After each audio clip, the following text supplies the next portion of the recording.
ఏపీలో నేటి నుండి ఇంటర్ సెకండ్ ఇయర్ పరీక్షలు అయితే ప్రారంభమయ్యాయి. నిన్న ఇంటర్ ఫస్ట్ ఇయర్ పరీక్షలు అయితే స్టార్ట్ చేశారు. ఈ రోజు ఇంటర్ సెకండ్ ఇయర్ పరీక్షలు అయితే ప్రారంభమయ్యాయి. ఎగ్జామ్ సెంటర్‌కి విద్యార్థులు ముందుగానే చేరుకుంటున్నారు. ఎక్కడా కూడా ఎటువంటి అవాంఛనీయ సంఘటనలు జరగకుండా పోలీసులు కూడా పూర్తి స్థాయి బందోబస్తు అయితే నిర్వహిస్తున్నారు. సో ఈ రోజు నుండి కూడా ఇంటర్ సెకండ్ ఇయర్ విద్యార్థులంతా కూడా పరీక్షలు రాయడానికైతే హాజరవుతున్నారు. ప్రతి సెంటర్‌ని కూడా వాళ్ళు ముందుగానే ఐడియా ఉంటది కాబట్టి ఆల్రెడీ ఫస్ట్ ఇయర్ ఎగ్జామ్స్ రాసుంటారు కాబట్టి ముందుగానే ఎగ్జామ్ సెంటర్‌కి చేరుకుంటున్నారు. ఏ టెన్షన్ లేకుండా ఎగ్జామ్ రాయడానికి లోపలికి వెళ్తున్న పరిస్థితి అయితే కనిపిస్తుంది. సో 9 లోపు కూడా ఎగ్జామ్ సెంటర్‌కి రావాలని చెప్పి కూడా ఇప్పటికే చెప్పడం జరిగింది. సో ముందుగానే ఎగ్జామ్ సెంటర్‌కి చేరుకొని ఒక్క నిమిషం లేట్ అయినా అలో చేయరు కాబట్టి ముందుగానే ఎగ్జామ్ సెంటర్‌కి చేరుకుంటున్నారు. సో తల్లిదండ్రులు కూడా ప్రతి ఒక్కరు కూడా వాళ్ళ ఫేసుల్లో టెన్షన్ అలాగే కొంచెం వాళ్ళకన్నా ఎక్కువ టెన్షన్ పడే పరిస్థితి అయితే కనిపిస్తున్నాయి. ఎందుకంటే పేరెంట్స్ కూడా వాళ్ళకన్నా ఎక్కువ బయట వెయిట్ చేస్తున్నారు. వెళ్ళిపోమని చెప్పినా కానీ ఇక్కడే ఉండి స్టూడెంట్స్ కోసం వెయిట్ చేస్తున్నారు. సో ఉదయం 9 గంటలకు కూడా ఎగ్జామ్ స్టార్ట్ అవుతుంది. 9 గంటలకు స్టార్ట్ అయిన ఎగ్జామ్ మధ్యాహ్నం 12 గంటల వరకు కూడా జరుగుతూ ఉంటుంది. సో మొత్తంగా విద్యార్థులు అయితే ప్రతి ఒక్కరు కూడా 9 లోపు ఎగ్జామ్ సెంటర్కి అయితే చేరుకుంటున్నారు. ఈ ప్రస్తుతం మనం విజయవాడలోని సిద్ధార్థ కాలేజ్ దగ్గర ఉన్నాం. ఆ కాలేజ్కి సంబంధించి కూడా ప్రతి ఒక్కరు ముందుగానే చేరుకొని గైడ్ చేయడం కూడా జరుగుతుంది. ఎవరికి ఎక్కడ ఏ రూమ్ అలాట్ చేశారు, ఎక్కడ వాళ్ళకి హాల్ టికెట్ నెంబర్స్ ఎలా ఉన్నాయని చెప్పి కూడా ప్రతి ఒక్కరు చూసుకొని పరిశీలించుకొని వెళ్తున్న పరిస్థితి కనిపిస్తుంది. సో ఒకసారి విద్యార్థులందరూ కూడా టెన్షన్ లేకుండా ఎగ్జామ్ సెంటర్ని చూసుకోవాలి, అలాగే ఎగ్జామ్ హాల్ టికెట్ నెంబర్ ఏ రూమ్ అలాట్ చేశారో కూడా చూసుకోవాల్సిన పరిస్థితి అయితే కనిపిస్తుంది.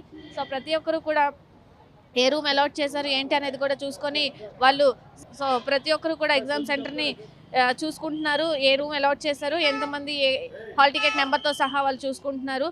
సో ఎగ్జామ్ సెంటర్కి ఎక్కడి నుంచి సింగనగర్.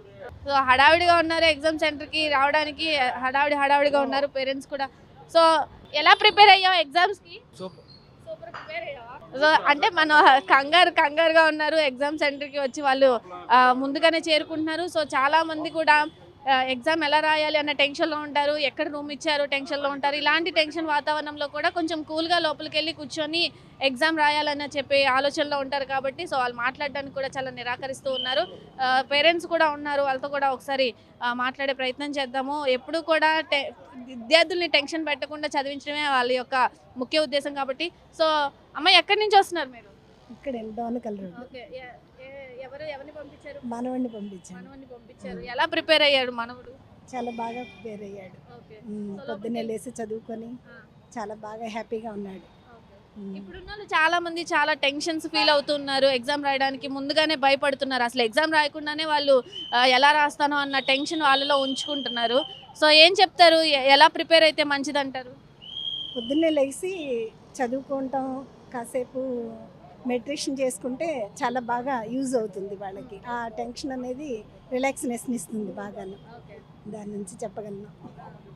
ఇంకా అంటే చాలా మంది ఎగ్జామ్ రాయకుండానే రిజల్ట్స్ గురించి కూడా ఆలోచిస్తూ ఉంటారు. అప్పుడు రిజల్ట్స్తో పాస్ అవుతామో ఫెయిల్ అవుతామో అన్న అదిలో కూడా ఆలోచిస్తూ ఉంటారు.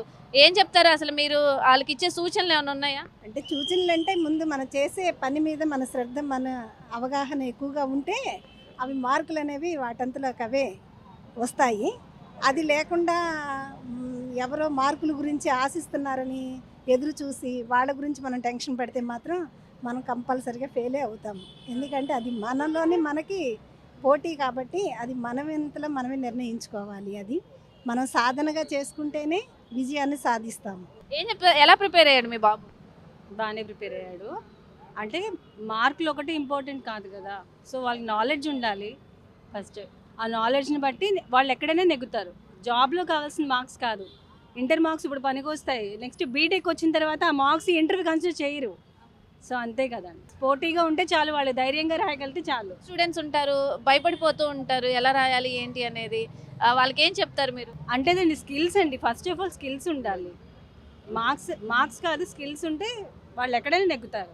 సో ప్రతి ఒక్కరు కూడా ముందుగా స్టూడెంట్స్ని పీస్ఫుల్గా వాళ్ళు చదువుకునేలాగా వాళ్ళని ప్రోత్సహిస్తూ ఉంటే వాళ్ళు కూడా స్ట్రెస్కి గురవ్వకుండా ఎగ్జామ్స్కి చాలా బాగా ప్రిపేర్ అయ్యే అవకాశాలు ఎక్కువ కనిపిస్తున్నాయి. సో ప్రతి ఒక్కరు కూడా ఎగ్జామ్ టైం అవుతుంది కాబట్టి 9 లోపు ఎగ్జామ్ రూమ్లో ఉండాలి. 9 తర్వాత వస్తే కొంచెం హడావిడి అవుతుంది, ఎలో చేయరు, అక్కడ ఆగిపోయే పరిస్థితి ఉంటుంది. కాబట్టి కొంచెం ముందుగానే ఎగ్జామ్ సెంటర్కి చేరుకొని మొత్తం ఎగ్జామ్ కూడా చాలా బాగా రాయాలని చెప్పి కూడా ప్రతి ఒక్కరు చెప్తున్న పరిస్థితి కనిపిస్తుంది. సో మొత్తంగా ఏర్పాట్లు కూడా చాలా మంచిగా చేశారు. బందోబస్తు పూర్తి స్థాయి బందోబస్తు నడుమ ఎప్పటికప్పుడు కూడా పోలీసులు అయితే పర్యవేక్షిస్తూ ఉన్నారు. ఎక్కడ కూడా ఎటువంటి అవాంఛనీయ ఘటనలు జరగకుండా ఎక్కడ కూడా అంటే ఎలక్ట్రానిక్ గ్యాడ్జెట్స్ కూడా లోపలికి ఎలో చేయని సిచ్యువేషన్ అయితే కనిపిస్తుంది. ఎలక్ట్రానిక్ గ్యాడ్జెట్స్ ఏవైనా ఉన్నా బయట పెట్టేసి మొత్తం వెళ్ళాలని చెప్పి కూడా పూర్తి స్థాయి చెకింగ్ కూడా నిర్వహిస్తున్నారు. ఎక్కడ మొత్తం చెకింగ్ అయితే చేసి లోపల పంపిస్తున్నారు. అక్కడ ఖచ్చితంగా వాళ్ళకి ఒక గైడ్ కూడా చేస్తున్నారు. ఎక్కడ ఎటువంటి రూమ్ ఇచ్చారు ఏంటి అనేది కూడా పేరెంట్స్ కూడా వచ్చి దగ్గరుండి వాళ్ళని లోపలికి ఎలో చేసిన పరిస్థితి కనిపిస్తుంది. ఓవరాల్గా చాలా మంచిగా సాగుతున్నాయి ఇంటర్ ఎగ్జామ్స్. ఫస్ట్ ఇయర్ ఎలా జరిగినాయో ఇప్పుడు సెకండ్ ఇయర్ ఈ రోజు నుంచి కూడా చాలా మంచిగా ఎలో చేస్తున్నారు. ఎగ్జామ్స్ రాయడానికి స్టూడెంట్స్ కూడా చాలా ఇంట్రెస్టింగ్గా వస్తూ ఉన్నారు. వాళ్ళు కూడా టెన్షన్ ఫీల్ అవ్వకుండా ఎగ్జామ్ రాయాలని చెప్పి కూడా తల్లిదండ్రులు అయితే కోరుకుంటున్న పరిస్థితి అయితే కనిపిస్తుంది. కెమెరామెన్ లక్ష్మణ్తో నాగశ్రీ, విజయవాడ, మెగా 9 టీవీ.